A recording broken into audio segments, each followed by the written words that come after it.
इन कानूनों को क्यों ला रहे हैं? हिंदुस्तान का सबसे बड़ा बिजनेस, कोई कहता है सेलफोन का बिजनेस है, कोई कहता है हवाई जहाजों का बिजनेस है, कोई कहता है ट्रांसपोर्ट का बिजनेस है, मगर सच्चाई है कि हिंदुस्तान का सबसे बड़ा बिजनेस कृषि का बिजनेस है। और ये सिर्फ हिंदुस्तान का सबसे बड़ा बिजनेस नहीं है, ये दुनिया का सबसे बड़ा बिजनेस है, क्योंकि इसी बिजनेस से करोड़ों लोगों को भोजन मिलता है। इस देश की जो फूड सिक्योरिटी है, इस देश की जो आत्मा है, उसकी रक्षा किसान और कृषि का बिजनेस करते हैं। आज इस बिजनेस को कोई एक व्यक्ति नहीं चलाता है। आज आप इस बिजनेस को देखें तो हिंदुस्तान की 40% जनता इस बिजनेस के भागीदार हैं, इस बिजनेस को चलाते हैं। 40% मतलब करोड़ों लोग इस धंधे को हिंदुस्तान के लिए चलाते हैं। उसमें किसान शामिल हैं, मजदूर शामिल हैं, छोटे दुकानदार हैं, व्यापारी हैं, अड़तिया हैं, करोड़ों लोग मिलकर इस बिजनेस को चलाते हैं। और कांग्रेस पार्टी की कोशिश रही है कि इस धंधे को हम कभी किसी एक व्यक्ति के हाथ में ना जाने दें। यह हमारा लक्ष्य रहा है। आजादी के दिन से आज तक यह हमारा लक्ष्य रहा है कि यह जो धंधा है, यह हिंदुस्तान के 40% लोगों का धंधा ही रहे,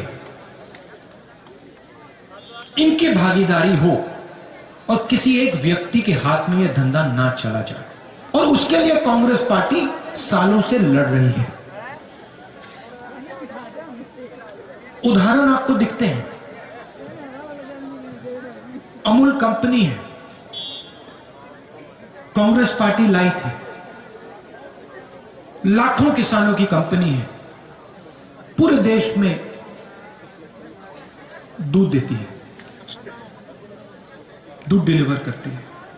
तो हमारा लक्ष्य रहा है कि कोई एक व्यक्ति इस बिजनेस को मोनोपोलाइज ना कर जाए। अब बात करते हैं 3 कानूनों की। 3 कानून क्या हैं? पहला कानून कहता है, और इसको आप अच्छी तरह सुनिए क्योंकि यह आपको मीडिया में नहीं सुनाई देगा। बहुत सरल चीज है, मुश्किल नहीं है, मगर मीडिया नहीं समझाएगा।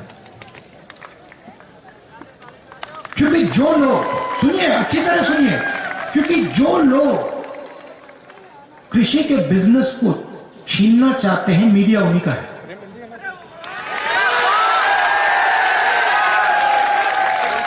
किससे छीनना चाहते हैं? किसान से, मजदूर से, छोटे व्यापारी से, दुकानदार से, इन सब से। 40% हिंदुस्तान से। पहला कानून कहता है, कोई भी बड़ा बिजनेस देश में कहीं भी किसी किसान से कितना भी अनाज खरीद सकता है, अनलिमिटेड। अगर एक व्यक्ति पूरे देश का अनाज खरीदना चाहे तो खरीद सकता है, कोई लिमिट नहीं। तो भाई और बहनों मुझे बताइए, अगर कोई भी व्यक्ति कहीं भी कितना भी माल खरीद सकता है, अनाज खरीद सकता है, सब्जी खरीद सकता है, तो मंडी की क्या जरूरत? मंडी की कोई जरूरत नहीं। तो पहला कानून कानून जो है मंडी को मारने का कानून है, मंडी को खत्म करने का कानून है।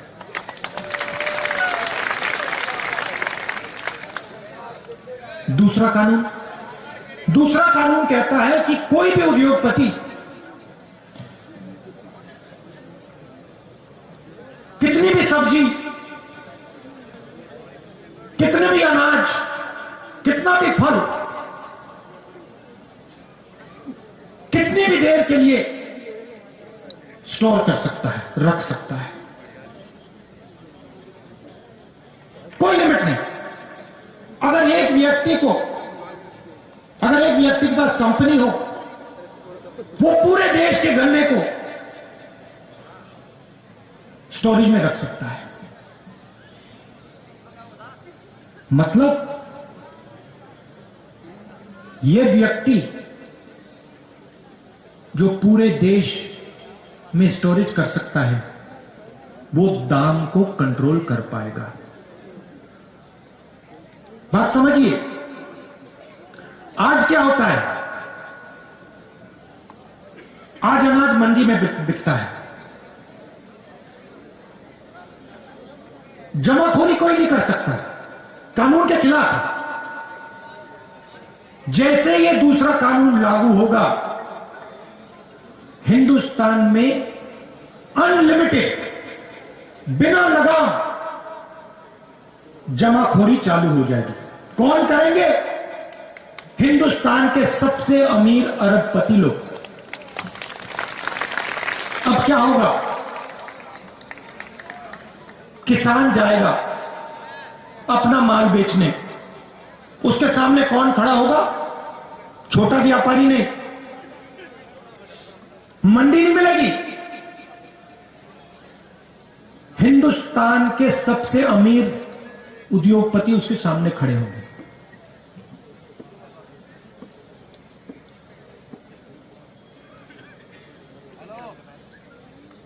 तीसरा कानून कहता है कि जब हिंदुस्तान का किसान उस उद्योगपति के सामने जाके खड़ा होगा और अपने अनाज के लिए, अपने फल के लिए, अपने सब्जी के लिए सही दाम मांगेगा, तो वो किसान अदालत में नहीं जा सकता।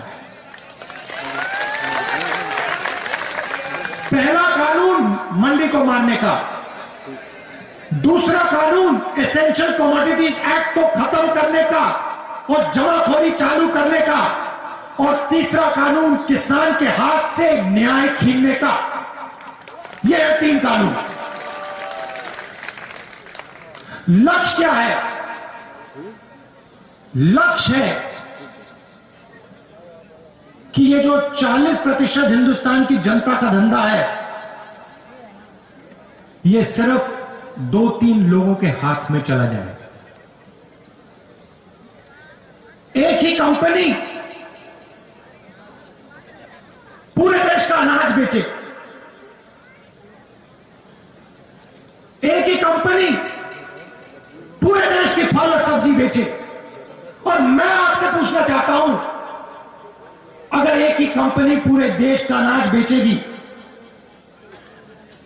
पूरे देश की सब्जी, पूरे देश का फल बेचेगी, तो जो आज फल और सब्जी बेचते हैं, जो सड़कों पे मूंगफली बेचते हैं, जो चना बेचते हैं, जो फल सब्जी अनाज बेचते हैं, उनका क्या होगा? जो आज छोटे व्यापारी, उनका क्या होगा? भाइयों और बहनों, ये सब लोग बेरोजगार हो जाएंगे।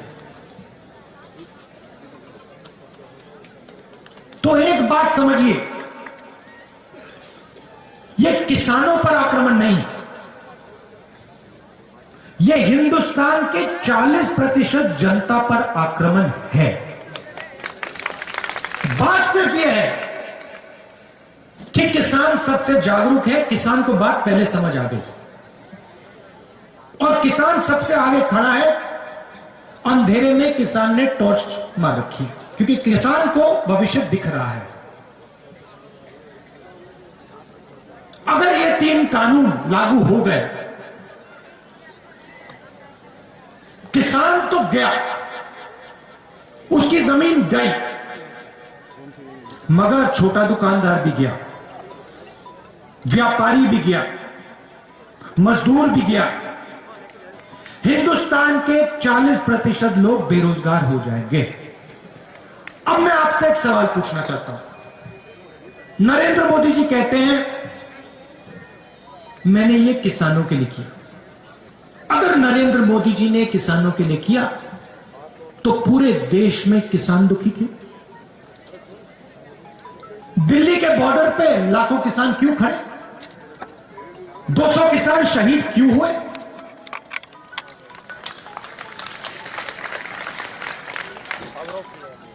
तो ये किसानों के लिए तो नहीं किया, ना ये छोटे दुकानदारों के लिए किया, ना ये मजदूरों के लिए किया।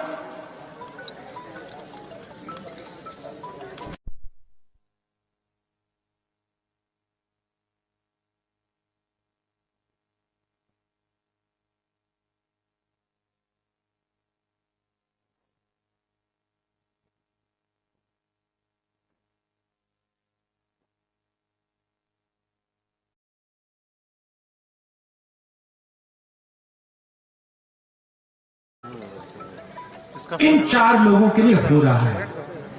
और ये बात आज नहीं शुरू हुई।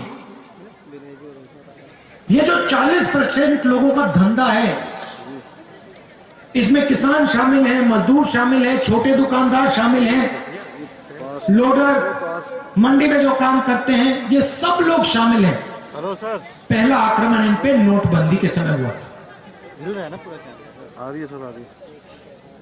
ऐसे क्या पूरा स्क्रीन? नोटबंदी में नरेंद्र मोदी जी ने क्या किया? गरीबों के घर से पैसा निकाला। मैंने उस समय कहा था ये काले धन के खिलाफ लड़ाई नहीं है, ये हिंदुस्तान की रीढ़ की हड्डी को तोड़ा जा रहा है। जनता उस समय नहीं समझी थी, उस समय जोश में आ गई थी। बाद में पता लगा कि 3-4 लोगों का लाखों करोड़ रुपए कर्जा माफ हुआ, आपका पैसा बैंक में गया। उसके बाद जीएसटी, फिर से उसी कड़ी पे आक्रमण। छोटे बिजनेस, मिडिल साइज बिजनेस, सबको खत्म कर दिया। रास्ता साफ करना चाहते हैं भाई और बहनों, नरेंद्र मोदी जी रास्ता साफ करना चाहते हैं अपने मित्रों के लिए। आज तक छोटे व्यापारियों को, मिडिल साइज बिजनेसेस को जीएसटी नहीं समझ आई, आज तक नहीं समझ आई। 5 अलग अलग टैक्स, लाखों बिजनेस बंद हो गए, बेरोजगार हो गए। और फिर कोरोना आता है, हिंदुस्तान के मजदूर घर की ओर जाते हैं। नरेंद्र मोदी ने बिना कोई इशारे लॉकडाउन कर दिया। हिंदुस्तान के मजदूर घर जाते हैं, हाथ जोड़ के वो प्रधानमंत्री से बस का टिकट मांगते हैं, रेल का टिकट मांगते हैं। प्रधानमंत्री कहते हैं नहीं, मैं तो नहीं देने वाला। भूखे मर गए। और फिर उसी समय 1,50,000 करोड़ रुपए हिंदुस्तान के सबसे अमीर लोगों का कर्जा माफ करते हैं। पहला कदम नोटबंदी, दूसरा कदम जीएसटी, तीसरा कदम कोरोना, और अब चौथा कदम 3 नए कानून। लक्ष्य हिंदुस्तान के 40% लोगों का जो धंधा है उनसे छीनना। और होगा क्या? और वो आपको दिख रहा है। इस देश में रोजगार कौन देता है? इस देश में रोजगार हिंदुस्तान के सबसे बड़े उद्योगपति, 2-3 उद्योगपति नहीं देते हैं। इस देश में रोजगार किसान देता है। इस देश में रोजगार छोटा व्यापारी देता है। इस देश में रोजगार स्मॉल और मीडियम बिजनेस देते हैं। उनको आपने जान से मार दिया, खत्म कर दिया। और आज पूरा देश देख रहा है, आने नहीं देंगे उधर से। बेरोजगारी फैलती जा रही है, फैलती जा रही है। और नरेंद्र मोदी हर रोज कोई ना कोई नया बहाना बनाते हैं। Make in India, skill India, पता नहीं क्या क्या क्या क्या बोलते रहते हैं। आपने पार्लियामेंट में उनका चेहरा देखा होगा।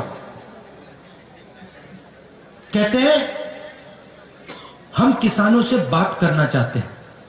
बात किस बात की? क्या बात करना चाहते हैं आप? इस कानून को आप खत्म कीजिए, रद्द कीजिए। किसान आपसे बात करने को तैयार है। आप पहले जो उसका है उससे छीन रहे हो, उसकी जमीन छीन रहे हो, उसका भविष्य छीन रहे हो, और फिर उसे कह रहे हो बात करेंगे। बात किस बात की? कोई बात करने की जरूरत नहीं है। पहले आप कानून वापस लीजिए, फिर जितनी बात आपने किसानों से करनी है, मजदूरों से करनी है, आप करिए। तो मैं यहां इसलिए आया हूं, मैं ये बताने आया हूं कि ये सिर्फ किसान का मुद्दा नहीं है, ये गरीबों का मुद्दा है। ये जो सिस्टम है, कृषि का सिस्टम, मंडी, एमएसपी, एसेंशियल कमोडिटीज एक्ट, ये सब, ये सिस्टम आपकी रक्षा करता है।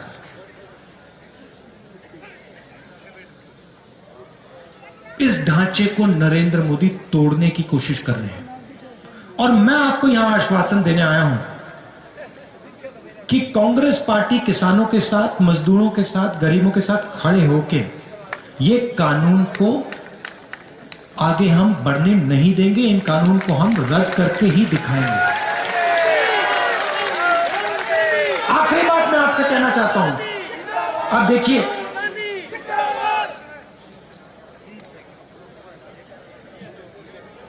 चाइना हिंदुस्तान की जमीन के अंदर आया। हजारों किलोमीटर जमीन चीन की सेना ने हिंदुस्तान से छीनी। हमारे जवानों को शहीद किया। और कल लोकसभा में, राज्यसभा में डिफेंस मिनिस्टर आते हैं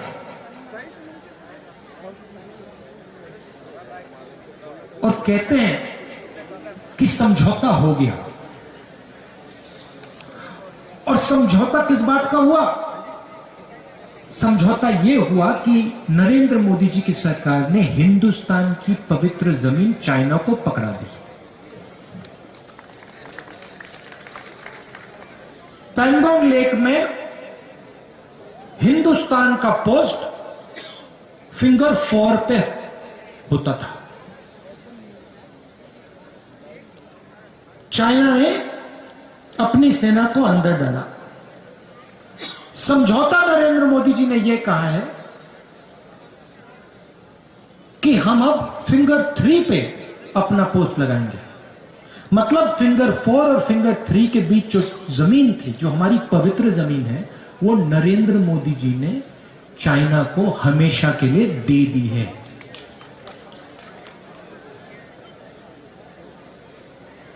चाइना के सामने खड़े नहीं होंगे, किसानों को धमकी देंगे, किसानों को मारेंगे, पीटेंगे, दीवार बनाएंगे और चाइना को हिंदुस्तान की जमीन देंगे। यह नरेंद्र मोदी जी की सच्चाई है।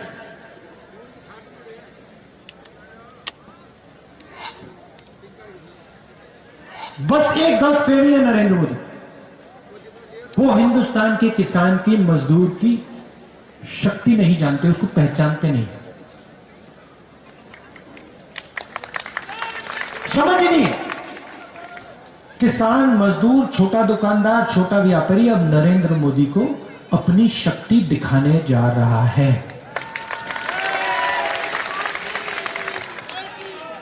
आप सब दूर दूर से आए, इसके लिए दिल से मैं आपका धन्यवाद करता हूं।